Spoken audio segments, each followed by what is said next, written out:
கோவை பாஜக எம்எல்ஏ வானதி ஸ்ரீனிவாசன் செய்தியாளர்களை சந்தித்து பேசிக் கொண்டிருக்கும் பொழுது பின்னே நின்ற இளைஞர் ஒருவர் விஜயின் புகைப்படத்தை காண்பித்து சென்றிருக்கும் வீடியோ இணையத்தில் வைரலாகி வருகிறது.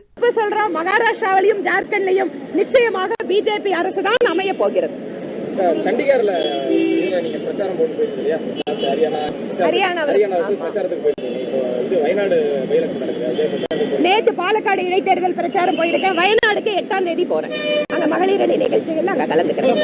ஸ்டேட் கவர்மெண்ட்ல பல கோரிக்கைகள் சொன்னீங்க. சென்ட்ரல் கவர்மெண்ட்லயே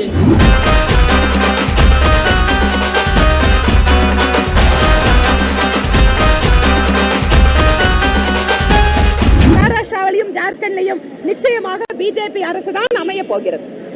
சண்டிகர்ல நீங்க பிரச்சாரம் போட்டு போயிருக்கீங்க இல்லையா? ஹரியானாவுக்கு பிரச்சாரத்துக்கு போயிருக்கீங்க. இப்போ இது வயநாடு பை-எலெக்ஷன் நடக்குது. நேற்று பாலக்காடு இடைத்தேர்தல் பிரச்சாரம் போயிருக்கேன். வயநாடுக்கு 8ஆம் தேதி போறேன். அந்த மகளிர் அணி நிகழ்ச்சிகள் அங்க கலந்துக்கிறேன். ஸ்டேட் கவர்மெண்ட்ல பல கோரிக்கைகள் சொன்னீங்க. சென்ட்ரல் கவர்மெண்ட்லயே செய்திகளை உள்ளது உள்ளபடி தெரிந்து கொள்ள ரெஃப்ளெக்ட் நியூஸை சப்ஸ்கிரைப் பண்ணுங்க.